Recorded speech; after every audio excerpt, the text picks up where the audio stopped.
This channel does not promote any violent, harmful, or illegal activities. All content provided by this channel is meant for an educational purpose only. কাল আপনাদের বলেছিলাম মিছিল মানুষ খুঁজছে না, মানুষ মিছিল খুঁজছে। যেখানে এই সুযোগ মিলছে মানুষ শামিল হয়ে যাচ্ছেন। কারণ তো একটাই, তারা প্রতিবাদে শামিল হতে চান এবং তারা জানেন সব জায়গায়, সে কলকাতার যে কোনো প্রান্তে হোক, বাংলার যে কোনো প্রান্তে হোক, উপলক্ষ এক, প্রতিবাদ এক। কাল অফিস ফেরতা বাঙালি বাইপাসের ধারে যখন ওই চিকিৎসকরা মানববন্ধন করেছিলেন, তাদের পাশে পাশে দাঁড়িয়ে গেছিলেন, হাতে হাত ধরে নিয়েছিলেন। একটা জিনিস মনে হচ্ছিল জানেন তো, আমরা এতদিন খুব ভয় পেতাম, ভয় পাওয়াটা আমাদের একটা মোটামুটি মনে হতো জন্মগত অধিকার। আর এই জন্যই সবাই আমরা আমাদের সন্তানকে একটু পুতু পুতু করি বলি না, ওইরকম সেরকম আর কি আগলে আগলে রাখতাম আর কি। আমাদের বাবা মারাও হয়তো করতেন। এটা সংক্রামক, ভয় সংক্রামক। আরেকটা জিনিস দেখলাম সংক্রামক, সাহস একরকম সংক্রামক, এটা জানতাম না, আজকে বুঝতে পারছি। প্রতিবাদ সেটাও তো সংক্রামক।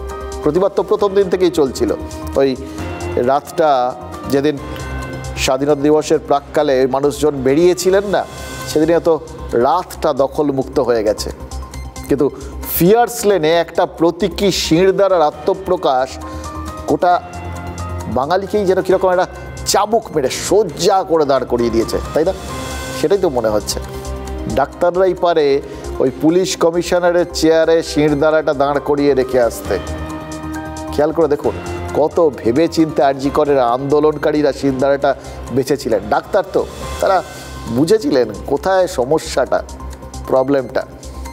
মাঝে ওই পুলিশকে বিভিন্ন লোক বিভিন্ন কিছু বলছিলেন, কেউ চুরি দেখাচ্ছিলেন, এসব নিয়ে বিতর্ক টিতর্ক হচ্ছিল, কিন্তু শিরদাঁড়া নিয়ে তো আপত্তির কোনো জায়গা নেই। আর তারপর সন্দীপ ঘোষ ঘটনাচক্রে কি আশ্চর্য ভাবুন তো, তিনি আবার হাড়ের ডাক্তার, তিনি নিজের শিরদাঁড়াটা কীভাবে ট্রিট করেছিলেন বলুন তো, এটা খুব জানার আগ্রহ রইল। আর সেদিক দিয়েও দেখতে গেলে শিরদাঁড়ার সিলেকশনটা একদম পারফেক্ট, যথাযথ। বিবি গাঙ্গুলি স্ট্রিটে 22 ঘন্টা বসে থেকে ওই ডাক্তাররা কিন্তু প্রমাণ করে দিয়েছেন তাদের মানসিক স্ট্যামিনা প্রশ্নাতীত, এবং মন শরীর সব দিক থেকে তারা শিরদাঁড়ার জোরেই দাঁড়িয়ে আছেন। কারণ রোদ বৃষ্টিতে 22 ঘন্টা এইভাবে রাস্তার ওপর বসে থাকা, জায়গা না ছাড়া, দাবি না ছাড়া, প্রতিবাদ না ছাড়া, চারটিখানি কথা না। ডাক্তাররা শিরদাঁড়া নোয়াননি বলেই তো পুলিশকে নমনীয় হতে হয়েছে, লোহার ব্যারিকেড সরিয়ে নেওয়া হচ্ছে। কিন্তু কোনো মহল থেকে প্রচার করা হচ্ছিল কি জানেন তো, ডাক্তারদের তরফ থেকেই নাকি বার্তা পাঠানো হয়েছিল শাসক শিবিরে, দুপক্ষের জন্যই একটা সম্মানজনক মধ্যস্থতায় আসার জন্য। আর তারপর শাসক দলের নেতাদের মধ্যস্থতাতেই নাকি পুলিশ আর ডাক্তারদের মধ্যে একটা রফা সূত্র বের হয়, এর একটু এগোবে, এর একটু পেছবে, এরকম একটা ব্যাপার। এইটার পরেই এবং তারপর তৃণমূল এক নেতার সঙ্গে 4 জুনিয়র ডাক্তারের কথা বলার ভিডিও সামনে আসার পর কোথাও গিয়ে মনে হচ্ছিল যে রাজ্যবাসীর মনে তাহলে কি সন্দেহের বীজটা পুঁতে দেওয়া হয়েই গেল। সন্দেহ হওয়ার পক্ষে তো এই প্রমাণগুলো, হাতে গরম প্রমাণ, যথেষ্ট।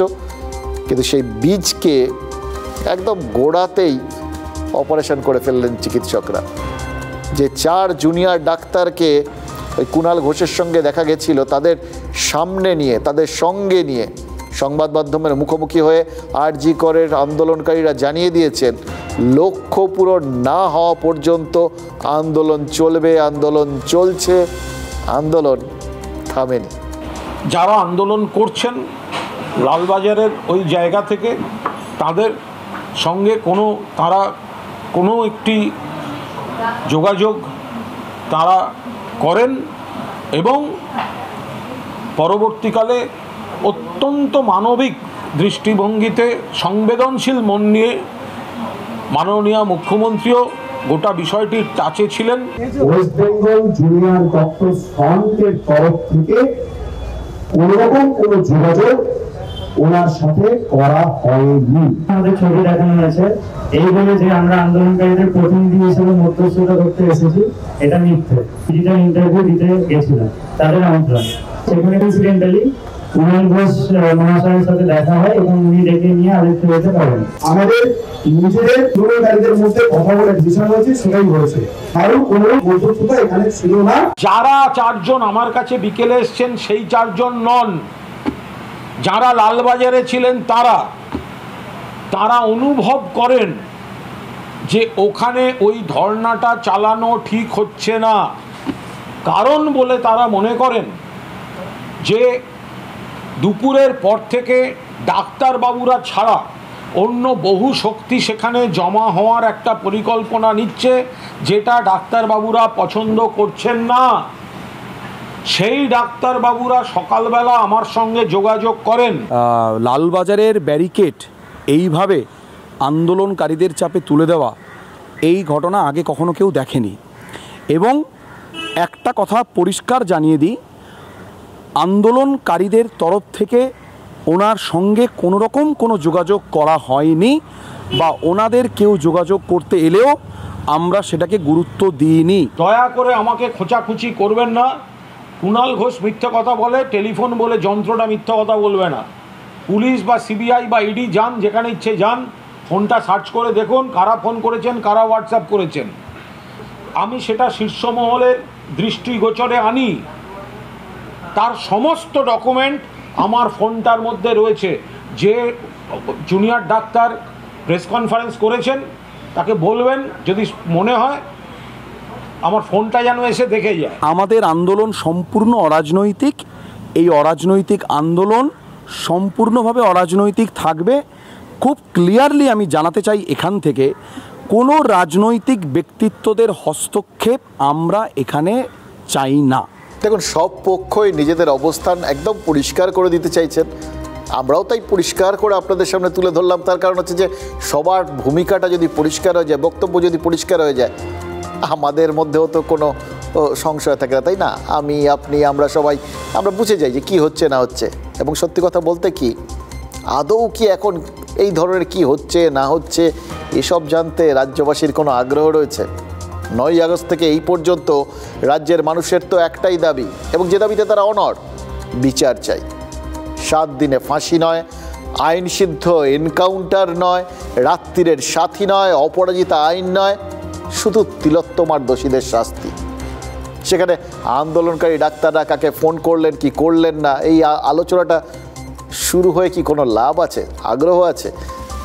এই আলোচনাটা যদি শুরু হয় তাতে কি হবে? হ্যাঁ, মানুষ বিভ্রান্ত হবেন, কারণ চিকিৎসকদের শুরু করা আন্দোলনটাকেই তো সাধারণ মানুষ আপন করে নিয়েছেন, তাই না? তারা সামনে, তারা নিজেরা রাস্তা দেখিয়েছেন, তারা রোগ ডায়াগনোসিস করেছেন, সেই পথে সবাই হাঁটছেন। তাই কেউ কি চায় যে এর মধ্যে কোনো রকম বিভ্রান্তি চলে আসুক? মানুষ কি দেখছেন? তারা দেখেছেন ফিয়ার্স লেনের ব্যারিকেড পুলিশ সরালো, ডাক্তাররা বেন্টিং স্ট্রিট পর্যন্ত হেঁটে গেলেন, 22 জন ডাক্তার লালবাজারের ভেতরে ঢুকলেন, আর কমিশনের টেবিলে ওই শিরদাঁড়াটা সাজিয়ে দিয়ে এলেন। কমিশনারকে বললেন আপনি ইস্তফা দিন। কমিশনার নাকি বলেছেন যে ঊর্ধ্বতন কর্তৃপক্ষ বললে তিনি ইস্তফা দেবেন। তারপর কমিশনার কিন্তু 2 বার নবান্নে ঘুরে এসছেন, আর ডাক্তাররা তারা আন্দোলন চালিয়ে যাচ্ছেন। তার মানে কি, ডাক্তাররা আন্দোলন চালিয়ে যাচ্ছেন আর পুলিশ পিছু হটছে। তাহলে সেটিংটা হলো কোথায়?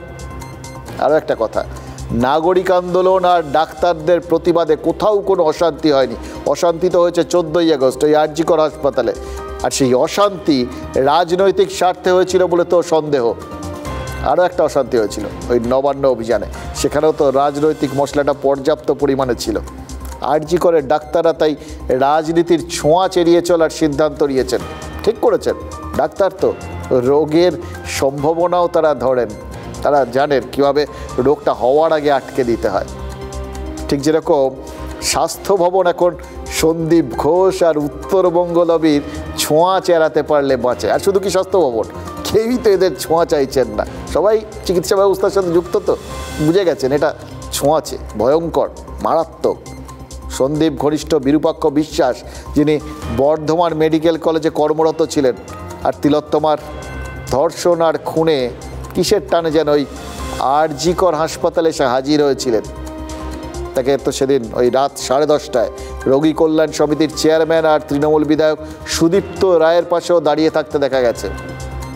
আর যে বেগুনি স্ট্রাইপ জামা বিরূপাক্ষ বিশ্বাস সেদিন পড়েছিলেন ওই ক্রাইম সিনে মৃতদেহের পাশে, ঠিক সেরকমই জামা পরে একজনকে আমরা দেখেছি, ছবিতে আছে, পেছন ফেরা ছিল, তাই জামাটা শুধু চিহ্নিত করা গেছে, মুখটা নয়। সেই বিরূপাক্ষ বিশ্বাসকে এবার কাকদ্বীপ মহকুমা হাসপাতালে ট্রান্সফার করা হয়েছে। অবশ্য নতুন কিছু না, ট্রান্সফারটা তিনি 2023-এর অগাস্টেই হয়ে গেছিলেন, জাননি। কারণ তারও মজার কারণ, তখন বর্ধমান মেডিকেল কলেজ তাকে ছাড়তে চায়নি, এখন তারা রাখতে চাইছে না। আর এদিকে কাকদ্বীপ মহকুমা হাসপাতাল, তারাও এখন তাকে নিতে চাইছে না। তো ত্রিশঙ্কু অবস্থা, মাঝখানে ঝুলে আছেন। ওই কাকদ্বীপে তো জুনিয়র ডাক্তারদের বিক্ষোভ শুরু হয়ে গেছে। এবার বিরূপাক্ষ বিশ্বাস যাবেন কোথায় বলুন তো? আরজি করে তরুণী চিকিৎসকের ধর্ষণ খুনের ঘটনার পর স্পষ্ট হচ্ছে রাজ্যের স্বাস্থ্য শিক্ষা ব্যবস্থার বেআব্রু দশা। সামনে আসছে মারাত্মক সব অভিযোগ। এক বিশেষ গোষ্ঠীর দাদাগিরি, থ্রেট কালচারে নাম জড়িয়েছে সরকারি হাসপাতালের সিনিয়র চিকিৎসকদের। সেই গোষ্ঠীরই একজন আরজি করের প্রাক্তন অধ্যক্ষ সন্দীপ ঘোষের ঘনিষ্ঠ হিসেবে পরিচিত বিরূপাক্ষ বিশ্বাস। আরজি কর কাণ্ডের দিন লাল জামার পাশাপাশি বেগুনি জামা পরে কে ঘটনাস্থলে ছিলেন তা নিয়ে বিস্তর জলঘোলা হচ্ছে। চিকিৎসকদের সন্দেহ, ঘটনার দিন বেগুনি জামা পরে আরজি কর মেডিকেলে উপস্থিত ছিলেন বিরূপাক্ষ বিশ্বাস। প্রশ্ন ওঠে, বর্ধমান মেডিকেলের চিকিৎসক হয়ে তিনি সেদিন আরজি কর মেডিকেল কলেজ হাসপাতালে কেন গিয়েছিলেন? গভীর সন্দেহ, সেই হাইলি সাসপিসিয়াস সিনেমার ভাষায়, যে ওইটা হচ্ছে যে বিরূপাক্ষ বিশ্বাস হওয়ার খুব সম্ভাবনা রয়েছে। এই দিন যখন গিয়েছিলাম সময়টা হলো 2 থেকে 3।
ঠিক আছে, সেই 66 জনের মধ্যে এখনও 7 জনকে আমরা রেখে দিয়েছি আমাদের কাজের জন্য। এই নয় যে কেউ প্রভাবশালী বলে আছে তাই নয়, ব্যাপারটা আমরা আমাদের কাজের জন্যই রেখে দিয়েছি এবং এটা স্বাস্থ্য ভবনের নলেজেই আছে। জুনিয়র ডাক্তারদের অভিযোগ, শুধুমাত্র অভিজ্ঞদের লবির কারণেই মেডিকেল কলেজ কর্তৃপক্ষ এই অর্ডার বলবৎ করতে সাহস পায়নি। বিরূপাক্ষর মতো এমন অনেকেই বর্ধমান মেডিকেল কলেজে অবৈধভাবে কর্মরত রয়েছেন। এই অর্ডার রিলিজের মধ্যে দিয়ে কর্তৃপক্ষ নিজেই নিজেকে প্রমাণ করে দিয়েছে যে থ্রেট কালচারের সাথে কর্তৃপক্ষ যুক্ত এবং কর্তৃপক্ষের কোলে বসেই এই থ্রেট কালচার বর্ধমানে প্রতিষ্ঠিত ছিল। বদলি নয়, বিরূপাক্ষর বিরুদ্ধে শাস্তিমূলক ব্যবস্থা নেওয়ার দাবি চিকিৎসক মহলের। এনএমসিকে চিঠি করছি যে এই ধরনের কাজ যারা করেছে তাদের ডাক্তার থাকার কোনো যোগ্যতা নেই, ডাক্তার সমাজের কলঙ্ক, এদেরকে বাদ দিতে হবে রেজিস্ট্রেশন। সেই দাবিও আমরা জানাচ্ছি সার্ভিস ডক্টরস ফোরামের পক্ষ থেকে। আমরা সিবিআইকেও সমস্ত নথিপত্র আমরা দিয়ে দেবো। হুমকি দিয়েছে, অত্যাচার করেছে, সেই ছাত্রছাত্রী জুনিয়র ডক্টররা প্রতিরোধে সামিল হয়েছে এর বিরুদ্ধে। এই ভয়ে স্বাস্থ্য ভবন তাকে বাঁচানোর জন্য কাকদ্বীপে নিয়ে যাচ্ছে। যেটা ছড়ানো হচ্ছে আমার সম্বন্ধে সেটা একদমই মিথ্যে কথা। আরজি করের সাথে কোনো যোগাযোগ নেই, আর কোথায় কি আন্দোলন হচ্ছে না হচ্ছে তার সাথে এর কোনো সম্পর্ক নেই, একদমই আলাদা জিনিস। এটা আমার মেধা তালিকা, মানে এমডি মার্ক এমডিতে আমি কত নম্বর পেয়েছিলাম তার উপরে আমাকে একটা কাউন্সিলিং অ্যাটেন্ড করতে হয়েছে। সেই কাউন্সিলিং এর ভিত্তিতে আমি আমার সেই অর্থে কপালে জুটেছে কাজ। বিতর্কিত চিকিৎসকরা বদলির অর্ডার পেয়ে হাসপাতালে যোগ দিতে গিয়ে সেখানকার জুনিয়র ডাক্তারদের বিক্ষোভের মুখে পড়ছেন। বিরূপাক্ষর ক্ষেত্রেও যে তার অন্যথা হবে না, সেটা কাকদ্বীপ হাসপাতালে বিক্ষোভ দেখেই টের পাওয়া যাচ্ছে। Bureau report, TV9 Bangla.